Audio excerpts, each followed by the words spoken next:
Meni tushunib o'tasizlar bo'lish kerak da.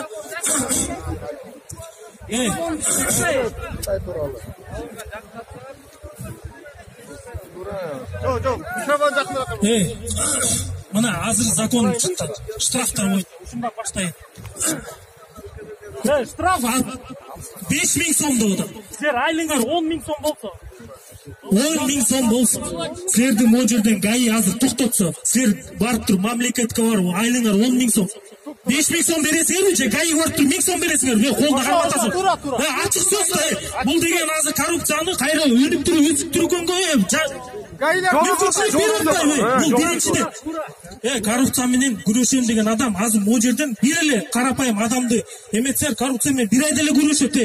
Мен ачык сөз айтып атам. Бир эле мисал алалы. Реугайны баргылачы, ким мына могу жерде правоохранительный органдар барбыз. Реугай бар, могу жерде ар бир киши жөн эле машинеси барып переоформление кылып турабы? Өзүлөрү эле келишет мына акча. Gel, akça verçi derçi. Çok kalıp be, açık ele söz aytalı. Biz emne için birlikten korkuşumuz gerek. Biz özgür şaylaganbız. Menin, sizlerden, налогтор бар айлық алышат. Emne için biz korkuşumuz gerek. Açık sözді, açık aytыш керек. Урматтуу туугандар, мен.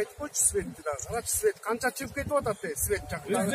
Эми Светти да карагылачы, мына байка айтканда 10.000 сом айлык алабыз, 5.000 сом просто айлык албаганы да бар да биякта. Мисал айтып атат байкелер. Мына азыр айтып атасыңар, мен оюмча силер макул болосуңар, макул болбойт.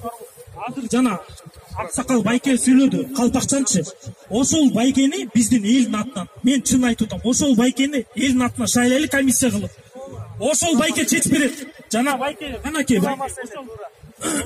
Мен колдойм ошол байкени. Мен мындайда. Ошол байкени азыр бир элди көрсөтүп койсок, ошону камап атат, тура эмес да уле. Оода камап атат да бир элди көрсөтүп койсок, ал берге соғыш жарыяланга келген жок.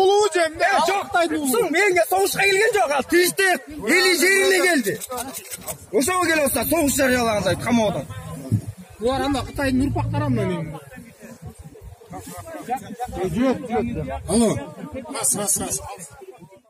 Менин атым Арналиев Эрбол Самсаевич. Мен өзүм нарымдын улуну болом. Кыргыздын улуну болом. Мен негизи WhatsApp'тардын талаптарды коюп, элди чогултуп баштагалардын башынан ошо байкелер баштаган, ошолор менен башына биз баштаганбыз ошонучу. Биздин оюбуз деле баягы жаман нерсе эмес болчу. Биз только ынтымак жолу менен гана чыгаралы деген. Ким билет, могу жерде айта аласыңар. Кайсы жерде Кытай баягы закон иштеп жүрөт, ким айта алат? мен айталам. Токмок. Айта турабыздар, мына бир жерде аз отур. Азыр бир жерде укук коргоо органдары жүрөт, миграция служба жүрөт, ошолор жасырып. О жерде кетпегиле, бириңе телефон алып. Bir günde 2 kişiye düşündürüşlerini aytkıla, yürgüskün. Bu bir günde 2 günde çağrı 3 işemez, kılı 3 işemez. Buna vakit gerek. Hiç kaçan başka sayatçıların yoluna düşmüyor. Bir yerde jön gana koyçu menen traktatın işi. Gereği yok bizge birlikte adamlar. 20 dekabrdan doğuğa. 20 dekabrda bizden talaplarda bir özke çalıp da bir özke da hiç kimge. Jo aytkıla. Ne isti bilim. Hazırdan şunday olsun. Hazırdan şunday olsun. Hiç kim götürdü. Senin katışıcıları bunday olarak da bu yerde gelgenin bari teң o жүрөгүндө bir көйгөйлөрү менен келген туурабы? Эми ушул айта албай калдык, дей албай калдык. Мындай болуп атат. Азыр угушубузча эми bu yerden митинг үнүбүздү жеткирели деп аткандан кийин ушул уюштуруучу топ мойнуна алгандан кийин жети дуан деп алар да азыр кармап отурат. Алардын да айта турган, алар да жети дуандан болгондой бардык региондон шайланып келген жигиттер эле. Эми ошолор да азыр келип айта турган нерселерине жол бербей ошо камап отурат. Буну кандай деп түшүнөлү? Кана бошотсун деп айталы азыр келиштин деп. Анткени азыр келиштин. Анан мындайда азыр мындай болот туугандар. Biz kayaka baratabız, jana emne jolda turabız. Oşonu da tereң түшүнүп алышыбыз керек болуп атат, oşonu da айтышыбыз керек болуп атат. Көйгөйлөрүбүздү. Жана балдар жөнүндө ошону айтып болду. Ошо алып келсин ошону. Урматтуу туугандар, мына бул жерде айтып атпайбы, өткөндө 7 январда митинг болуп өткөн депчи. Ошо туура болуп башында эч ким жок болгон. Аныңызда туура. Туура ошол жерге барганда ТТКнын алдына ким бар деле, мерде ким бар? Мен бар. ТТКнын алдына баргандардан барсыңарбы? Бар экен. Ошондо кимди шайладыңар эле? Кимге добуш бердиңер эле? Мына көрдүңүз жок, кеп шайлоодо эмес, байке мен сизге айтып атам. Мен ошондо жоопкерчилик алып туруп, ошондо эки талапты көтөрдүк беле? Эки талап менен маселени чечебиз деп айттык беле? Эки талабыбыз толтурабыз. Азыр үчүнчү талап кошулду. Ошо толтурган талаптар үчүн сиз митинг өткөрүңүз өзүнчө. Макулбу?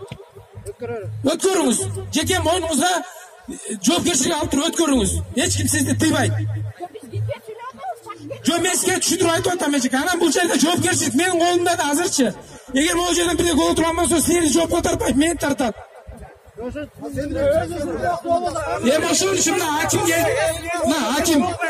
мына аким байке эме акимге жана балдар боюнча суроо берилип атат. Жооп берип койсоңуз. Hakimge söz ver, özün tanıştırıp söylüyorsun. Özünüz tanıştırıp koyun, saksakal. Урматтуу улуу Орус элинин урпактары. Бизде Кыргызда деген жатуу өлгүчө атуу өл деген бар. Силер турасыңар. Ошон үчүн сени аман коркпойлу болуң. Мен бир нерсени айткым келет.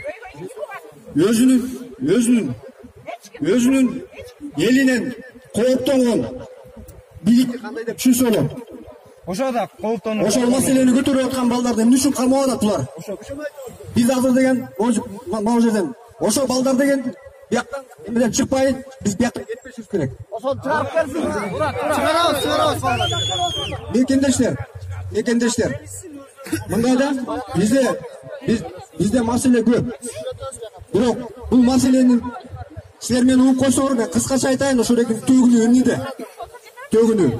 Ошо төгүнүнүн баары эл бийликти көзөмөлдөгөндөн. Биз буларды 5 жылга шайлап беребиз дагы, ошондон кийин 5 жылга чейин көрбөйбүз. Ошон үчүн эл. Бул мындай бир гана жол бар. Курултай системасы деген бар. Бирок курултай десе жана жыйындар айтпагыла. Курултай деген бул ушул жерде турган эр азаматтар жерлерден делегат болуп шайланып келип, бийликтен жылына бир жолу отчет керек. Ошондо бийлик элге жооп бериш керек. Жооп бербесе ошол замат бийлик кетиш керек. Болгон маселе ушул маселени биз 10 жылдан бери көтөрүп келатабыз. Жогорку кеңеште жатат. Бирок муну кабыл алуудан коркуп атат булар. Урматтуу мекендештер. Акыбал мындай. Мына бүгүн 4-чү митинг өтүп атат. 10-дун алдында болгон, анан 7-синде, 20-сынча, анан бүгүн болуп атат. Биз азыр мына бийлик өкүлдөрүн жиберди деп атат. Биз буга канаттандырбайбыз. Бизге керек болсо мына жерден президенттин аппаратынан чыгып берсин. Ошолорду калабыз биз деген. Булар деген эч нерсеге жооп бербейт. Ошону туура өзүңөр сезип алгыла. Бир маселе. Кытай маселеси өтө кооптуу маселе. Мына айтып атат, бул жерде миграция служба деген. Биз 40 чүрө менен барып, рейд өткөрдүк деп. Аны мен рейд деп эсептейм. Кытайларга деген бир күн мурун айтып койшон булар. Бизге түшкөн маалыматтар болсо, ошол эле жуунанын ичинде толтура кытайлар бар. Мыйзам иштеп аткан. Мекендештер, биз бир нерсени унутпагыла, биз улуу кыргыз элинин урпактарыбыз, биз кыргыздарбыз. Бизди бу жерде эле эмес, бизди кошуна өлкөдө жашаган Өзбекстанда, Тажикстанда, Казакстанда буларда чоң проблема бар. Булар азыр деген бизди карап турат. Кыргыздар эмне кылат деп.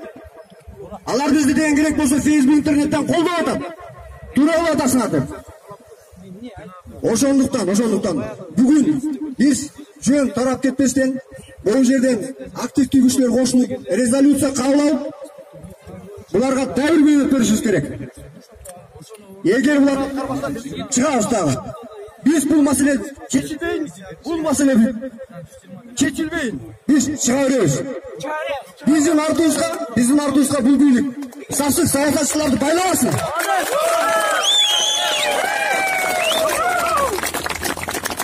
Кечирип койсуңар, бирок бир нерсе бар. Бийлиги дагы жанагы саясатчылар оппозициясы дагы, НПОсы дагы азыр баары биригип алып туруп, бүгүн чыгам деген элдерди Кыргыздын душманына айлантып атышат. Булардын позициясы түшүнүктүү. Буларга только Кыргызстандан акча гана табыш керек. Бийлиги болсо коррупция менен алек болсо, оппозиция сүрөөлөр алар менен тиги соодалашып атса, НПОшниктер болсо чет өлкөдөн акча алып, алар менен иштеп атат. Бул жерден кыргыздар гана чыгып атат. Кыргыздар карапайым элдер чыгып атат. Бул жер көрсө бизге кыргыздарга гана керек экен, карапайым гана элдерге керек экен. Биз кыргыздар, улуу кыргыз элинин урпактары, биздин ата-бабаларыбыз бул жерди биз үчүн сактап келип берген. Канчалаган биздин аталарыбыз ушу жер үчүн деп, биз үчүн деп өлүп кетишти. Биз жерибизди бербейбиз. Биз Тажикстан болбойбуз. Биз Африка өлкөлөрү болбойбуз. Бизге жерди бергиче, бизде жер гана калды кыргызда. Бизде андан башка эч нерсе жок. Ошо жерибизди майдалап сатып алышат. Мекендештер.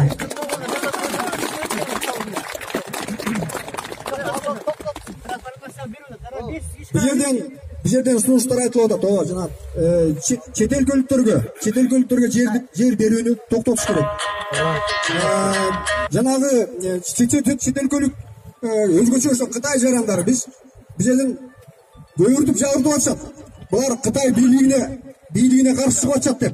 Биз Кытай бийлигине эмес, Кытайдын мыйзамсыз жүргөн адамдарына, биздин ошо мыйзамсыз жүргөн Кытайдын жарандарына документ жасап берген биздин уйгурлар жөнүндө айтып атабыз.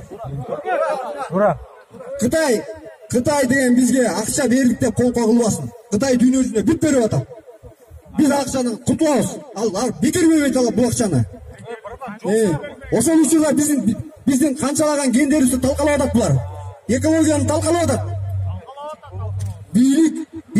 Эгер элдик бийлик болсо, конструктивдүү болуп, элди түшүнүш керек, элди колдош керек. Мен президент Сооронбай Жээнбековго кайрылат элем. Президент мырза, ооба жаңылап баштадыңыз. Бирок элдин чыдамын күчөтпөңүз. Эл дагы болсо дагы ишенгендер бар. Бирок мен сизге ишенбейм.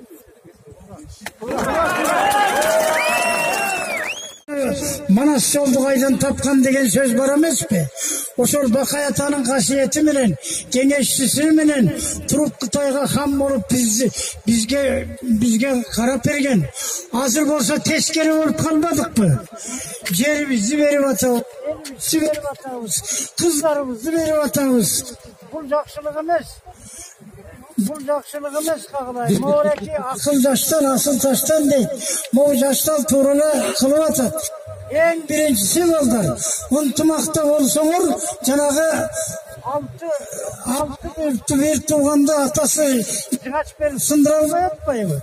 Эгер бириндеп калсаңар, бул жерден бирди сүйлөп, тияка бирди сүйлөп, анда баарыңардын белиңерди сындырып коет.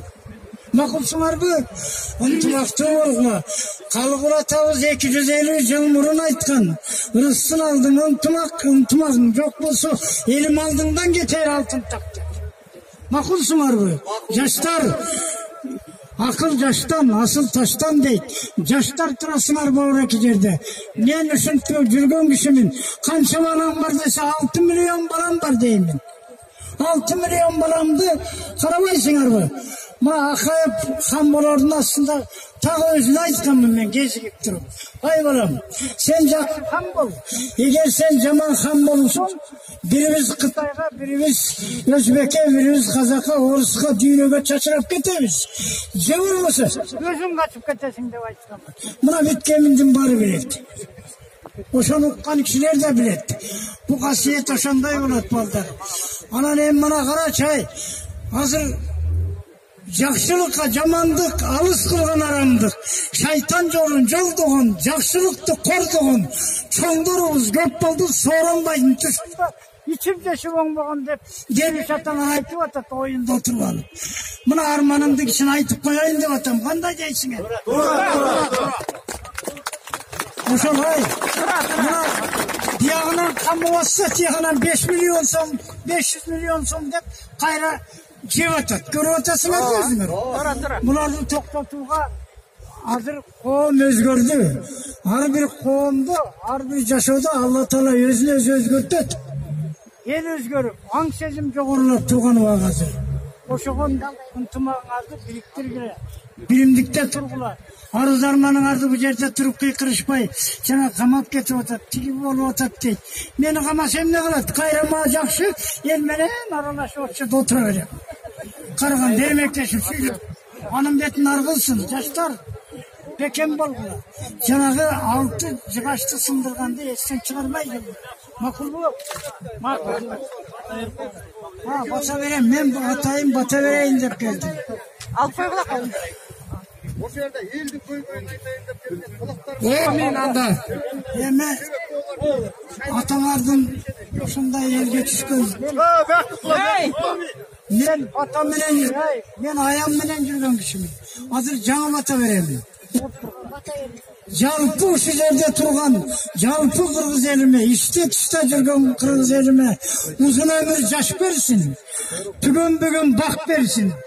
Баарыңар чогуруп алып, бактынын базарында жакшы ой тилектериңердин баары кабыл кылсын. Жүрөгүңөр эл үчүн ачык болсун, жүзүңөр жарык болсун. Дайыма элдин кызматын иштеген, элдин жүгүн көтөргөн жаштарым улуу инсандардан болгонго Алла насип берсин. Аллаху акбар. Амин. Рахмат ата. Рахмат. Ассаламу алейкум. Мен чындыкты айтайын азырчы. Мен ушул жерге келгеним. Кана микрофон. Ушул жерге келгеним